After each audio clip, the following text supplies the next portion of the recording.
So it's interesting, this is probably the one class on Education Week campus where the audience is more nervous than the presenter. Although interestingly, even though I do a lot of presentations, I get nervous every time I present. Now that's an important revelation for you because of what we're going to talk about today. One of the things we're going to talk about is that anxiety is actually normal and that can actually help us. So the fact that I get nervous before I give a presentation means you get a better presentation. Have you ever thought about that? That's one of the things that we're going to talk about today. We're going to look at kind of general symptoms of anxiety. We'll just briefly talk about that. We'll talk about the fact that anxiety is normative and that it can also become problematic and it can also become completely pathological and take over your life. And then we will just spend a brief time at the end talking about some theoretical approaches to treatment. Friday is a treatment day where I go really in depth in the two main treatments, cognitive behavioral therapy and exposure therapy. But today I'll highlight some of the other treatments as well so that you kind of have an idea of what is out there. I just ask that if you have any questions, if you'll hold them to the end of the class, I'm happy to stay afterwards and talk with any of you to answer your questions. So this slide just shows us a few symptoms of anxiety. We've all been nervous. We've all had anxiety. So these are things you're familiar with. You get nervous, you might feel tense, you might get a headache, you might start to sweat a little bit or feel anxious. Maybe you've got to go to the bathroom a lot. I spend a lot of time in the bathroom before I give a presentation. Has that happened to you as well? So this occurs because of our autonomic nervous system. The sympathetic nervous system is activated. This is your fight or flight system, which mobilizes energy. So you're getting rushes of adrenaline, and then you have all these physical things that occur. You have all these different organs in your body getting your body ready for action. Your pupils dilate, your salivation's inhibited, your heartbeat is increased, and so you can see we have the pancreas is involved, the heart is involved, the lungs, the stomach, the liver, the intestines, the kidney. All of these organs are coming together to help activate us to prepare us for action. So anxiety is not dangerous or harmful, but of course, as we all know, it is pretty uncomfortable. And at high levels, it's very distressing and compelling. These sensations, however, are designed to protect us and to help prepare us for action, not to hurt us. When we are anxious, we are not in danger. That's an important thing to remember. Now, another thing that's important to remember is that anxiety doesn't last forever. Why is this important? Someone having a panic attack who feels like they're having a heart attack thinks it will go on forever until they die. And yet it won't. Our bodies can't sustain that kind of energy for that long. So it is temporary and eventually it will decrease on its own. You don't have to do anything to make it go away. That's also important for people struggling with obsessive compulsive disorder who get into obsessive compulsive cycles where they feel like they have to do a particular compulsion or ritual to get their anxiety to go away. And in fact, you actually don't have to do anything to make it go away. And we'll talk a lot about that on Friday. This parasympathetic nervous system, the other part of that autonomic nervous system, helps restore the body to a state of calm. So your body will work for you.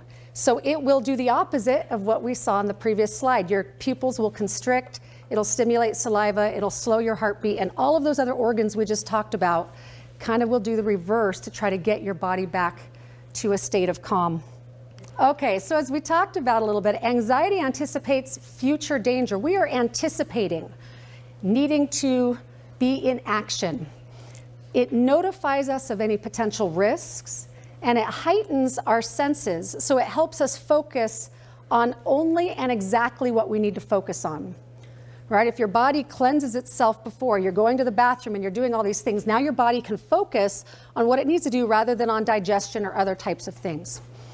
Now, anxiety is also future-oriented, and that's an important piece, particularly as you think about how to manage anxiety. If it's future-oriented and we get all worked up, what do we need to do? We need to try to move back into the present moment. Now, I just want to contrast for you, we do have moments in the present moment where we get very scared. Healthy fear is a present-oriented thing. If you meet that bear in the forest, you will be scared, and you'll have a lot of the symptoms that we've talked about today. but that's a present moment focus. And anxiety, if you remember, tends to always be in the future, worrying about an uncertain outcome or something like that. So if you can pull yourself back into the present, oftentimes you're like, okay, I can handle what's right in front of me, and things will slow down. So one area that I like to talk about as we talk about anxiety being normative is how we can kind of gauge and harness this anxiety so that we can actually perform at a higher level. So one bit of research talks about if we are engaged in activity and the activity is below our skill level, or it's not intellectually stimulating, it's not challenging enough, we get bored, right? If you're trying to learn tennis and you go out and you hit the tennis ball against the wall for 6 hours, I think you're going to be pretty bored after about the first, minute? I don't know. It's not very stimulating. However, if the challenges overwhelm your skill level, it's just too hard, you're going to be anxious and frustrated. So say we've mastered hitting the tennis ball against the wall, so now we go up against an Olympic tennis champion. We're creamed within 5 seconds, right? Total frustration, total sense of powerlessness. We know we have no chance of being able to play, being able to enjoy the activity, and it's just torture, right? Well, or it just ended fast and we're dead. So anxiety in that situation becomes a clue to us that we need to work to either build our skills, increase our proficiency, or we need to alter or modify the activity to fit our skill level. So we want to find the space in the middle. And this, you may have heard this term flow in the psychological research. Flow is your experience doing an activity that falls in just the right space between the boredom and the frustration and anxiety. So I gave this presentation some years ago, and a woman came up and talked to me afterwards, and she said, oh my gosh, I just had a major revelation as you were talking. And it was this slide that she talked about. She said, I'm a piano player. And when I play piano in church, I always pick these horribly difficult numbers because I want to share my talents and glorify God, and I want people to enjoy it. And she said, but then I'm so stressed as I'm preparing all the time, and I'm so focused on getting all the technical details right that I'm miserable and I don't enjoy it. And she said, I realized as you talked, all I need to do is scale down the intensity a little bit of the number, and everybody listening will still enjoy it. It'll be gorgeous, it'll be beautiful, and then I don't have to be as stressed, and I can enjoy the experience as well. So think about that as you think about work activities, family demands, those types of things. If you are in overwhelm, you're going to be in this chronic state of stress and anxiety. And see what you can either do to build your skill level if you need to take a class, learn something new, or if you can modify the activity and bring it down. So in this slide, this is going to show you a little bit of what I'm talking about and expand it a little bit. Moderate levels of anxiety will actually help us perform better. As I mentioned to you, if I'm nervous to give a presentation for you, you will get a better presentation than if I walk in here, just chill and go, whatever, no big deal. Because why? Well, if I'm not nervous, I probably didn't prepare very well, right? Think about a college student who's got a teacher who's like, easy A, right? Students like, they don't require anything of me. I don't need to do the reading. I don't need to show up for class. And then they go into the test, and what happens? They totally bomb the test because they didn't have anything activating them to motivate them to improve. So in this chart, and I'll show you the whole chart here in a second. In this chart, we have performance efficiency. Let's see, here we go. Performance efficiency on the y-axis, and this is anxiety level on the x-axis. So when your anxiety is low, your performance efficiency is also low. As your anxiety level increases to a moderate level here, you actually get to an optimal level of performance. So I want you to just think for a second, how has anxiety helped you perform better? Maybe a church talk, maybe a presentation at work, a musical performance like we just talked about. If you can regulate your anxiety, soothe when it's getting too high, and keep it at a moderate level, you're gonna be in really good shape. Now at the same time, here's the rest of our chart here. If your anxiety gets too high, what happens is at this moderate level, you're at the optimal level, and then your performance starts to tank a little bit, and then it starts to tank a lot. And you get to this point where you're unable to cope. Have you ever been in a situation such as like a college exam where you know you've studied, you know the material, you've got it down, you even did your study groups, you did everything you were supposed to do, and then you go into the test and you bomb it, and you can't even remember the simplest thing that you know, right? You choked. So that's your anxiety level. So one of my favorite examples, and we just got to enjoy watching the Olympics a week ago or so, is the balance beam for the women's gymnastics. If you think about the balance beam, okay, these women have performed these routines thousands of times perfectly when they've been in their gyms at home, right? Now the balance beam is pretty unforgiving, right? We at home see every little wobble, every little check, and then if they fall off, it looks pretty dramatic and devastating, right? You just can't hide it. Why are these women falling off? And my guess is, or what I want to say is, do we believe that the person who wins is actually the best in skill as the gymnast, or are they the best at regulating their anxiety? They have psychologists that help with performance. So if you're a musician, if you're an athlete, maybe you've talked to some of these people who help people regulate their anxiety so that they can perform better. So my theory is we don't necessarily with those gold medals get the best athlete always. We get the person who's the best at regulating their nerves and managing that, which, as you can imagine, the pressure of that would be pretty intense on that world stage. So I have a lot of compassion for them. Have you ever choked? I talked about a school test. Have you ever choked? And think about how you led into that activity and what was going on for you, and maybe how you can modify that in the future. So these are ways that anxiety is really helpful for us, and we can regulate and decide the types of activities we're going to engage in. Now, anxiety can become more pathological. So how do you know when your anxiety is normal and when it's becoming a problem? And these are just a few hints. If it persists, it feels uncontrollable or completely overwhelming, or if it's interfering with your daily activities. Those are some clues that you might be having a little more of a problem than just normal anxiety, and it might be good to look at that. So what is the experience at high levels of anxiety? So for those of you who have had these experiences, and I imagine most of us probably at some point have all had high levels of anxiety, it's absolutely miserable, right? There is an extreme sense of urgency. When you are highly anxious, everything's an emergency, everything has to be done right now, or it's all gonna just fall apart. Those with panic attacks who are having exceedingly high anxiety in a discrete period of time, and we'll talk about that in a second, as I mentioned earlier, they actually will feel physically like they're having a heart attack. They will end up in an emergency room being checked out for a heart attack long before they'll end up in a psychologist's office for anxiety. So if you are maybe here to learn more about a loved one that may be struggling with anxiety, you haven't really struggled with anxiety yourself, and you need a little bit of empathy, I want you to just go home, you don't have to do it here, and hyperventilate for a full minute. Okay, I'll show you what it looks like so that I can look silly, and then you can do it in your hotel room or your home and whatever. So I literally would want you to do this.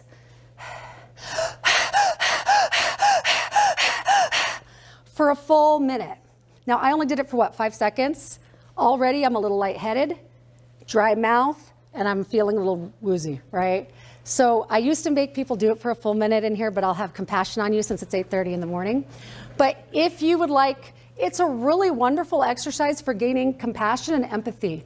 When I work with clients who have very high anxiety, a lot of times their family members become quite burdensome because the family's like, just get over it. It's not that big of a deal. So if maybe you struggle with empathy, maybe your family member, you just feel like they're just over the top all the time and just they need to chill, try that exercise, and I think that that can be helpful.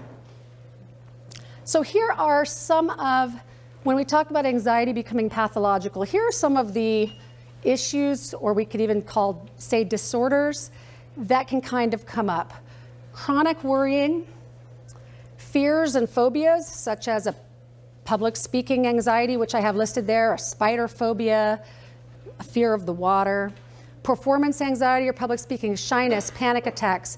Agoraphobia is a word that means fear of the marketplace. Agoraphobia is someone who is basically, they're struggling to go into crowded public spaces that if they were to have anxiety or a panic attack, they would be unable to leave easily without being noticed, and that would be very embarrassing. So they tend to avoid sports events, crowded movie theaters. There's a reason Walmart's open 24/7, and the people there at 3 a.m. Are there for a reason, because they don't want to be standing in those long lines earlier in the day. So agoraphobia can be a huge problem as far as the anxiety interfering with daily activities. A lot of people will become homebound and shut in. Obsessions and compulsions, OCD. Concerns about appearance. This is a disorder called body dysmorphic disorder. And this is a situation where someone does not physically have a deformation, but the anxiety is so intense about a particular body part that to them, they have a gross malformation. They feel like every time someone meets them, they're just staring at this part of their body. It's often focused on the face or the skin, things like that. So that's called body dysmorphic disorder.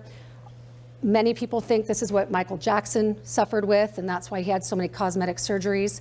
People with body dysmorphic disorder end up in the cosmetic surgeon's office and not in the therapist's office a lot of the times.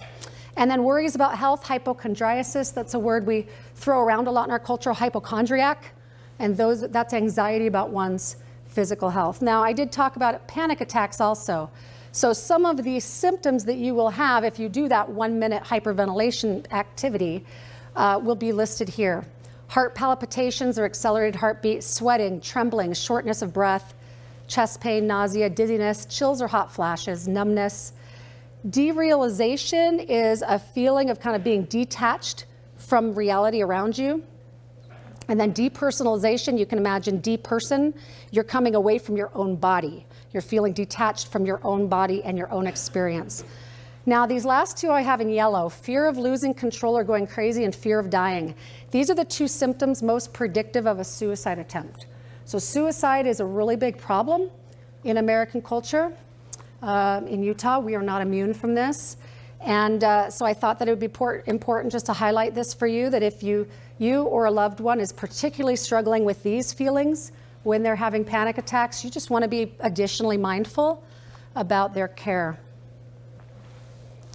So here is an example of someone talking about their panic attack, a 27-year-old female who went to the emergency room. I was walking my dog earlier when I started sweating. Since it isn't hot outside, I couldn't quite understand why. Then I started having trouble breathing and really got scared. My heart was pounding so hard I thought it might explode out of my chest. My knees felt weak. It seemed like my whole body was shaking. Then my arms went numb. Apparently the whole thing only lasted a few minutes, but it felt like each second was an hour. Did I have a heart attack? Am I going crazy? I felt like I was going to die. So when someone's talking about having a panic attack, they're not making it up, that they feel so awful. Again, we think about all those organs that are activated when we are anxious. It's a whole body experience when someone is having that panic attack. Now, you can have a panic attack and not have a panic disorder. And the main difference is if you have continued fear and anxiety about having another attack, then you move into disorder territory. So at least 1 month of either a persistent fear about an additional attack, or you make significant changes in your behavior that are not helpful, such as you start avoiding exercise, scary movies, sex, things like that. So you can actually have a panic attack, move on with your life and be fine and maybe never have another one. That's not really something that you would then need to go to therapy for and say, well, I had this panic attack 5 years ago, let's work on this. But if you continue to have a lot of anxiety and fear about having another one, it's gonna start impacting your daily life. You're gonna start shutting things down as we talk here.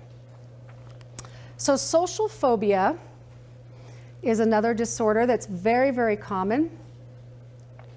Anxiety when in social situations in which individual is exposed to possible scrutiny by others. So in social interactions, meeting unfamiliar people or having a conversation, being observed, such as sitting in a class, or performing in front of others, such as speaking up in class, giving a lesson, or performing a musical number. And those with social phobia often fear that they'll act in a way that will be negatively evaluated, and that becomes very, very threatening to them. Another example is obsessive compulsive disorder, and this is where I spend my life, is working with people with obsessive compulsive disorder. Obsessions are repeated, intrusive, unwanted, irrational, and distressing thoughts. And I always try to make the point that an obsession is not wish fulfillment. A lot of people worry that because they're having this obsession and it's just looping, looping, looping, and they can't shut it down, that it must be really what they want at the core. And some of that's left over from Freudian psychology from a long time ago, and it's been completely disproven, particularly in OCD. It's linked more to brain structures that are not gating thoughts and doing what they're supposed to be doing. So if you're having repeated, intrusive, unwanted, irrational, and distressing thoughts, we'll call that an obsession, not a desire. Does that make sense? So some of these obsessions come in different flavors. We have people who are concerned with germs and contamination, people who are concerned with order or symmetry. If you've got to get those pennies just right at the gas station, click, click, click, get it, what, to zero so it's even. I've done that and I don't have OCD, but anyway. Aggressive or harm obsessions, scrupulosity, which is a religious OCD that's focused around religious content, and we'll talk more about that, I believe, tomorrow. Doubts and sexual obsessions as well. You have people who end up having obsessions, for example, about if they are of another sexual orientation. They may have fears of being homosexual when they're actually heterosexual. And they know they're heterosexual, but they cannot shut off the anxiety about that fear. So you get different flavors, but the anxiety is the same process in all of these different flavors. Here are some related issues. We talked about body dysmorphic disorder. People who are doing hoarding behaviors, where they're collecting lots of things and keeping lots of things even when they no longer have any value. They'll keep trash, they'll keep papers, to the point where they can't live in their own homes. And I think that's been popularized by some TV shows on cable. Trichotillomania is a hair pulling disorder. These are compulsive, okay, and I'll have clients who will pull out their eyebrows, pull out their eyelashes, pull out their hair. And then excoriation is a skin picking disorder, and they'll just incessantly pick, and then they'll create wounds, and then they'll pick the wounds and they won't let them heal. And it's all driven by anxiety. So another issue with obsessive compulsive disorder, I've talked about the obsessions. The other piece is the compulsions. So compulsions are repetitive mental actions or behaviors that are used to reduce or neutralize the anxiety that their thoughts are causing for them. So I'm having this anxiety, I can't get it to go away, so I'm gonna do this, and it actually works temporarily. So they're like, oh, it worked. So then they do it again, and then they do it again, and it becomes this obsessive compulsive cycle. So someone with germ contamination OCD is gonna end up in this washing and cleaning incessantly style. Checking things. I'll give you an example on another day of someone checking locks repeatedly. Arranging or symmetry, repeating things, neutralizing things, or like in scrupulosity, you'll do a lot of confessing and praying. So compulsions are not just behaviors, they can also be mental. So someone who's praying for 6 hours a day, even if it's just in their head, they're not kneeling down or anything, but because it's a mental act, we'll call that a compulsion. Or if someone is checking things or counting things in their head, even though behaviorally they're acting just normally, it's still a compulsion because it's a mental ritual. So let's talk a little bit about kind of how the anxiety gets processed for these individuals. And when I talk about information processing, I'm not in any way trying to blame someone with anxiety and say, well, this is why this is your problem. We're simply describing how the information gets processed for them. So the etiology of problems is quite complex, and I'm not going to go into all of that today, but I just wanted to talk a little bit about information processing for you. When you have anxiety, you're having a systematic distortion of the processes involved in gathering information, perception, storage, and then retrieval of information. It's all getting systematically distorted. So basically, someone with anxiety is seeing things and remembering things differently than someone without anxiety. Individuals with generalized anxiety selectively allocate their attentional resources to threat-related information. So if you remember when we talked about the nervous system and we talked about all of these organs that are getting activated, it's activating us and mobilizing energy so that we can act and perform to the best that we need to. It's also therefore anticipating possible threats that they may need to be aware of so that they're ready to act if necessary. So someone with generalized anxiety is thinking about all the things that could go wrong, and they're attending to that more than somebody without anxiety. People with social anxiety have an attentional bias to this threat information. And so if you go into a room, say it's a social event, someone without anxiety is like, oh, this person's here. Oh, I want to go talk to them. Or, ooh, the treats look good. And someone with the social anxiety is like, ooh, that person looks mad over there in that conversation. I'm going to steer clear of that person. And oh, that person, yeah. And they're looking for the threat or a possible threat that they want to be aware of. Non-anxious individuals show the opposite bias. So there is a bias in anxiety towards the negative and towards the threat. So what does it mean? They're drawn to threatening information, they dwell on it longer than others, and they tend to interpret things in the negative, in a threatening way, even if the stimulus is neutral. So we don't have any evidence that it's threatening, and yet they will interpret it as such.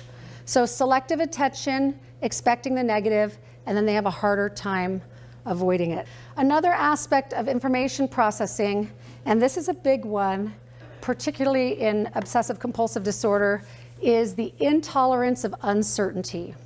So when we have a fear of the unknown, that creates a lot of anxiety, and then we're having anxiety, so now we have persistent thoughts about the unknown, and then that increases our anxiety and we feel worse, so we become hyper-focused on these threats and they begin to cycle. So I call this the vicious cycle of anxiety. Anxiety creates, because these feelings are so compelling and it's a whole body experience, it creates a strong urge to escape the situation, right? Because it feels threatening, you want to get out. So that leads to avoidance behavior. And that's where a lot of the problems come in, is not that someone's having anxiety, but it often comes in with how they're handling the anxiety. They have the urge to escape, so what do they want to do? Cut and run. The problem is that escape reinforces the anxiety and makes it more difficult to engage next time, and it grows unbearable from there. So you don't actually want to cut and run. It's paradoxical, and that it's very hard for people because they just feel so compelled that they've got to get out of there.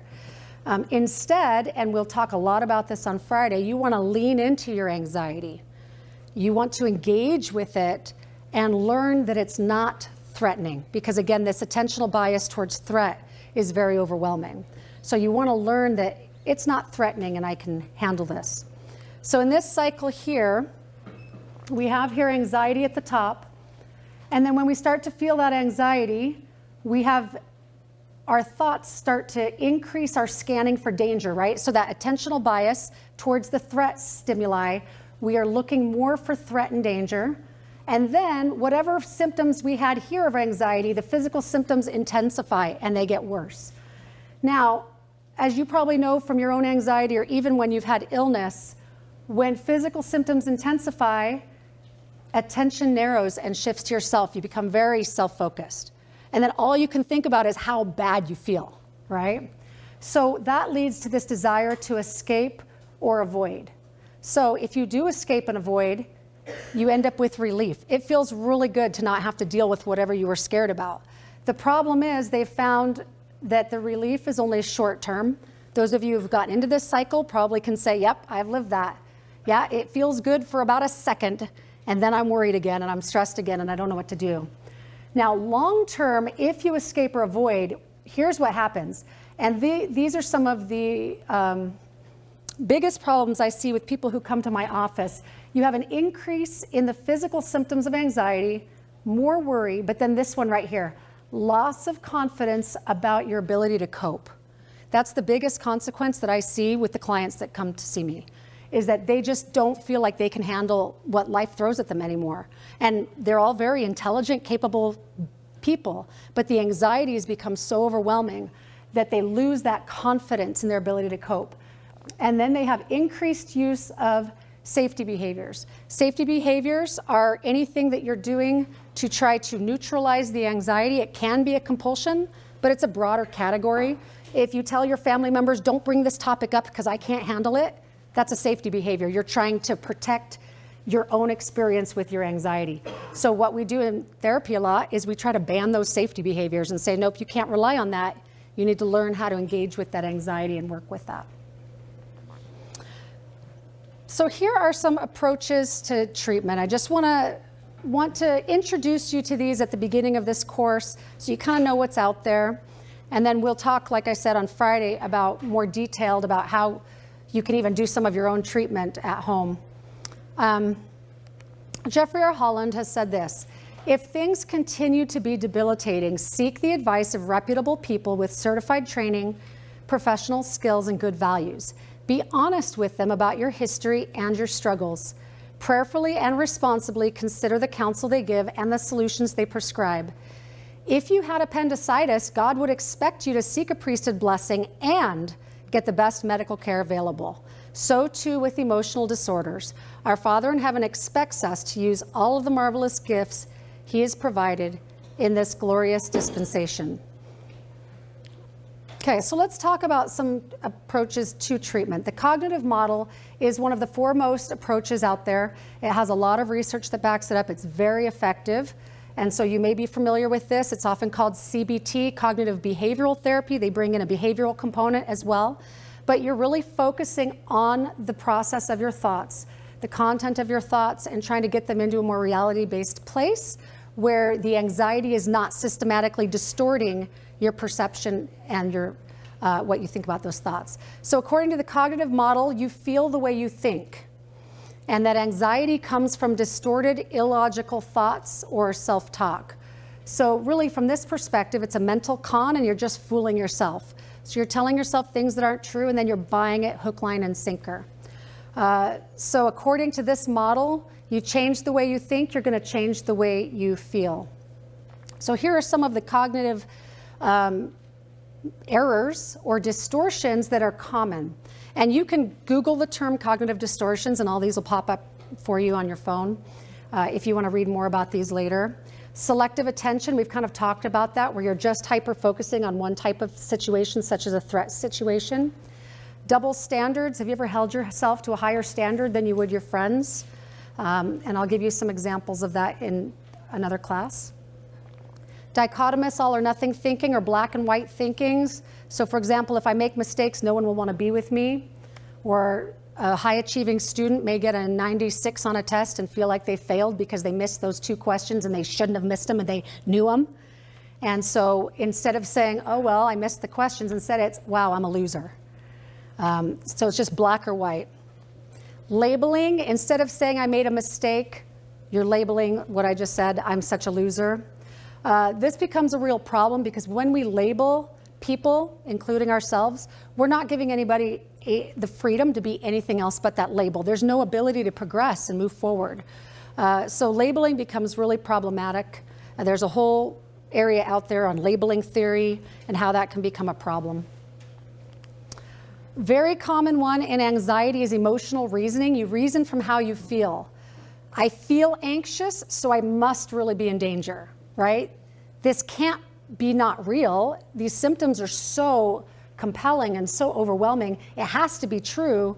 I must be in danger, and then I have to act that way. Or I feel hopeless, so it is hopeless. Another distortion are shoulds or oughts or musts or have tos. This is where you're criticizing yourself or others. It's a really judgmental stance, and it comes from a place of distortion. I shouldn't have done that, or I should have seen it coming.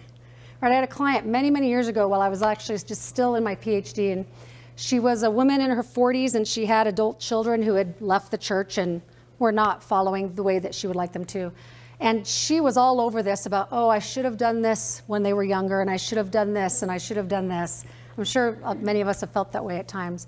Why is that a distortion, right? She's 20 years down the road. She has 20 years of experience, 20 years of additional knowledge, 20 years of education. And now this 20-year later self is now judging this young married mom self with his screaming children and saying, well, she shouldn't have done that.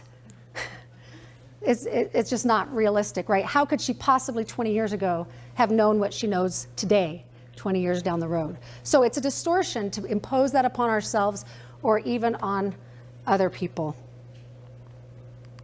So with the cognitive model, we look at these systematic distortions and we try to examine them and remove them as best we can so that people can consider their circumstances and their thoughts from a more reality-based place. So we're examining and restructuring these thoughts using a variety of exercises: thought charts, discussions, behavioral experiments. You're gathering information or evidence. I've had people go to Walmart and conduct surveys. I'm doing this survey for a class that I'm in, and you ask people their thoughts or beliefs or opinions and the like. So you're really trying to gather information or evidence and learn about your environment in a more reality-based way rather than hyper-focusing on the distortion that comes from the anxiety, which is really fraught with that negative bias and that threat. So I had one client many years ago come in. He was a college-age newlywed man. He had obsessive compulsive disorder and attention deficit hyperactivity disorder, ADHD. And it was his first time in therapy. And because of where he was with his disorder, even though exposure therapy, which we'll talk about on Friday, is the preeminent treatment for OCD, we actually did mostly cognitive work just because of his unique flavor. So the bulk of our work was this type of cognitive work I'm talking about. And in this chart here, this orange line is what we call our clinical cutoff. So any score above the orange line says this is distress that's high enough to warrant targeted treatment. So as you can imagine, a higher score means more distress and more dysfunction, right? So as you see, when he came in for therapy, his scores were 94 and 92 kind of here. Second session, it popped down because he was relieved from getting into session. And so he's like, oh, I feel better. And then it was like, oh, wait, just kidding. I'm actually really sick. So his scores are up here in the 90s. And what you can see here is after about 8 sessions, his score comes down. Okay, 8 sessions here, he's at 66.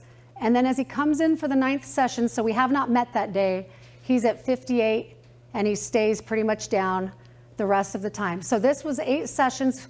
And for him, his situation was a little different. We actually met twice a week. So that 8 sessions for him was only a 1-month period of time. And I like to emphasize that for people because sometimes people worry that if they get into therapy, they're kind of signing up for years and years. And they're going to be stuck there. And for some people, change can happen very quickly. It's not typical to do 2 days a week, but it is typical to have this kind of response with certain disorders and the cognitive work.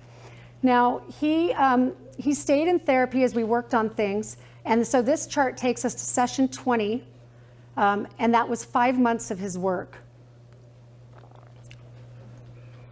You think he felt better? A lot better, a lot better. He said this about the cognitive work: the speed at which I can process reality now averages within 5 seconds to 5 minutes.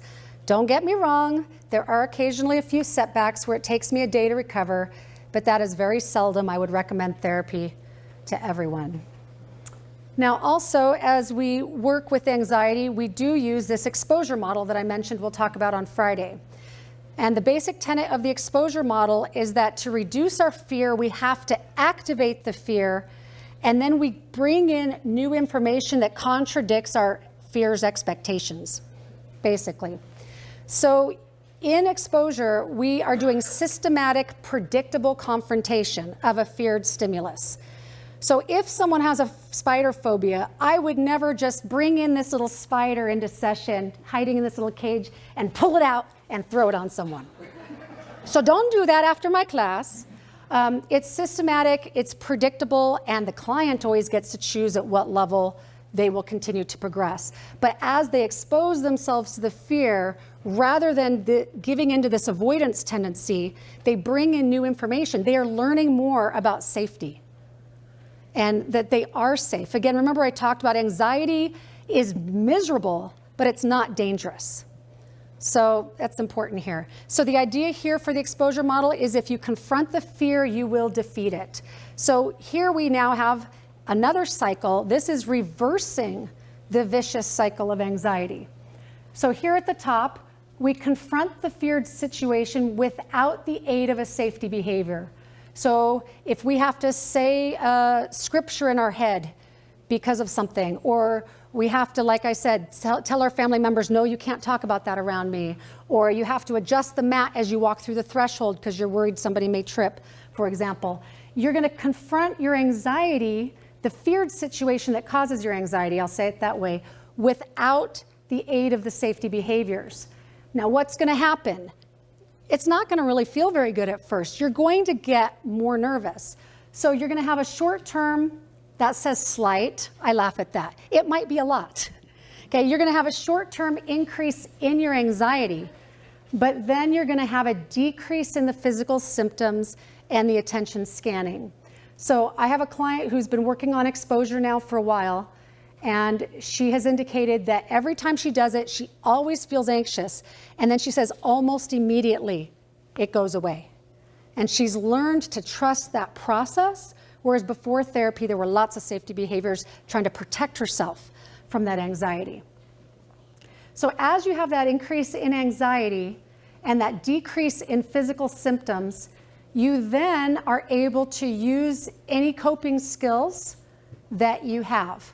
Now, I've kind of discovered a lot of people don't have good coping skills.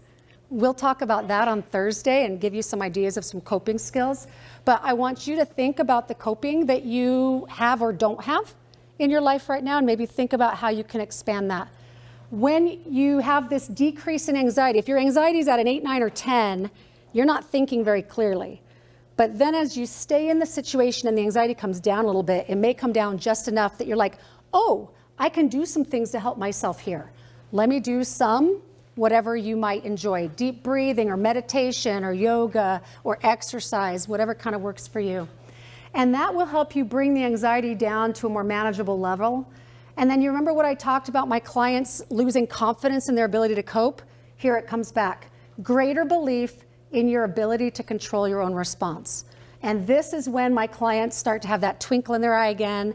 They start to smile more in therapy, and they're like, I got this. You know, it's not that their anxiety won't ever creep up again, but they have a template for how to manage that, and they've practiced enough that they can trust that the process works and is useful for them. Now, there's another treatment out there called EMDR, eye movement desensitization reprocessing, and I've had people ask about this in the past, so we'll just cover this in one slide.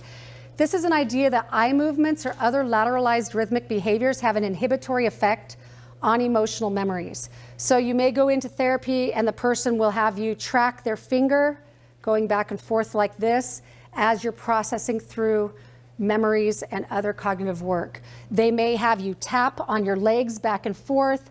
They may have a light wand where the light is coming back and forth. There's lots of different ways that they do it. The science is still uncertain how it works, and what they've discovered is really the cognitive piece, the processing of the memories, is the part that works. There's no convincing evidence that the eye movements really have anything to do with the progress people make. So if you've done EMDR and you like it, sure, great, keep doing it. But if you're wondering, do I need to do EMDR because maybe I have a history of this or a history of that, any basic cognitive work is going to be useful for you. So I just thought that that might be helpful for you. Another approach to particularly anxiety is the principle of acceptance, acknowledging the existence of an event without placing a judgment or label on it. So it's not right or wrong, it's not good or bad, it just is what it is. Acceptance challenges cognitive inflexibility and over-control. We haven't talked really about cognitive inflexibility, but when you think about these distortions and they're systematically skewing how we bring in information, our thinking becomes very inflexible. It becomes very rigid. We're not really able to see other options and explore other ideas. We're just kind of hyper-focused on this one piece.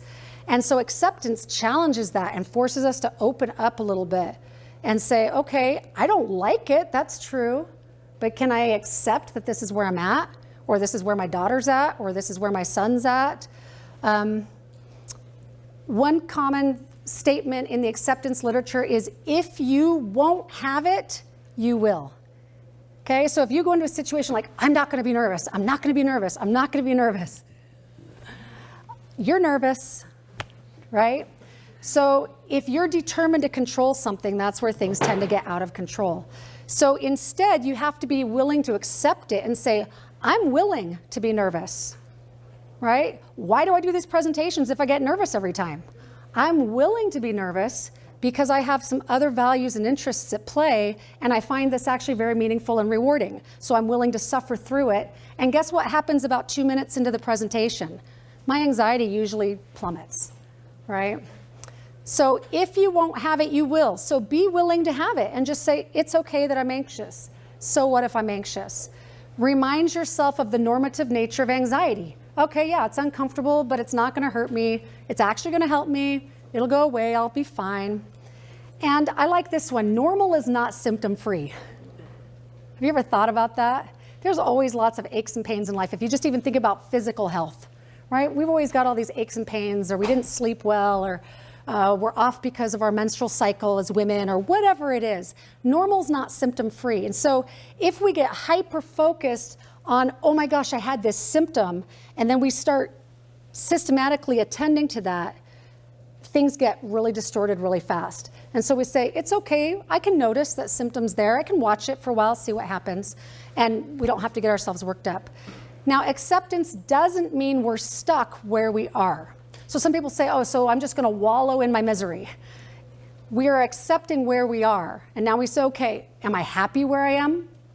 Do I like what's going on? No, I don't. Okay, well, what can I do about that? So certainly as I talk about acceptance, I don't want you to think that I'm advocating that you stay stuck there. Another approach is mindfulness. And this is a contrast to anxiety's future orientation because you're staying in the present moment. There's a lot of mindfulness exercises out there if you want to Google those. It's very popular in psych culture right now, pop psychology, but it's a very useful approach. You're staying in the present moment and taking a non-judging approach to the experience, free of expectation. You're watching it unfold, and then you're savoring that experience in patience. Ooh, I'm not good at patience. So that still is always a practice for me. So you can think about how you can practice being mindful. They have exercises such as mindful eating. They'll say, put a peanut M&M in your mouth and notice all the sensations as you just suck on that, and you notice the saliva softening and you taste the sweetness of the sugar coating. And then the sugar coating kind of what? Disintegrates. And then you taste the chocolate and it kind of oozes out a little bit, right? And then, oh wait, there's this hard center. What is that, right? And you can go on a mindful walk. They say, take your skeleton for a walk and be mindful about your feet on the pavement and the hearing of the birds, and all of those things can be very helpful in managing anxiety. Here's a scriptural example from 3 Nephi and Matthew. Take therefore no thought for the morrow shall take thoughts for the things of themselves. Oh, there's a typo, sorry.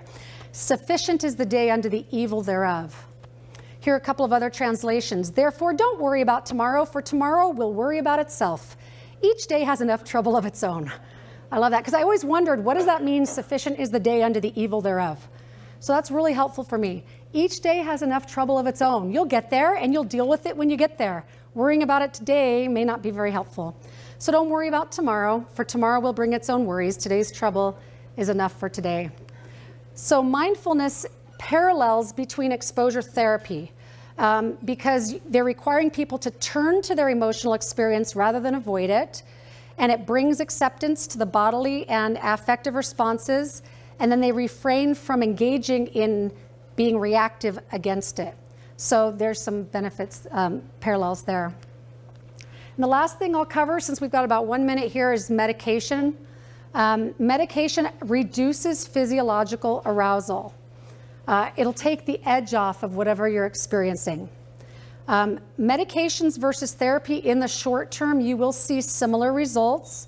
However, just always be mindful there are lots of side effects often with the psychotropic medications, particularly things like sexual dysfunction.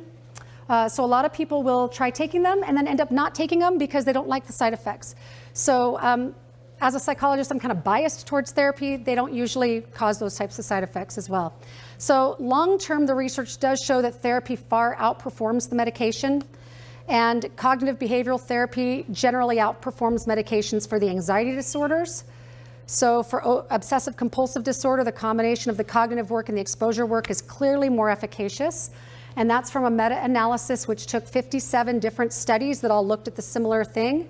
And then they kind of condensed it down and found the summary or the nugget of truth that they had in all 57 of these studies. And they found that the CBT therapy is clearly more efficacious than the medications. Now, it is the case that if you have a therapy-resistant situation where you're in therapy and you're not really benefiting, they have found that joining therapy and medications together can actually be very helpful. So don't, just because I have a bias towards therapy, realize that medication is a useful tool that technology has provided for us. And if it is something that you feel is helpful for you or necessary for you, it can be a great resource for you. If all else fails, follow the instructions on this sign. Place on firm surface, follow directions provided in circle, and repeat until you are anti-stressed or become unconscious. So, tomorrow we'll be talking about the spirit versus anxiety, toxic perfectionism, and we'll be talking more about where I spend my professional life in obsessive compulsive disorder and religious OCD. So I hope that you'll join us tomorrow. Thank you for coming and enjoy the rest of your day.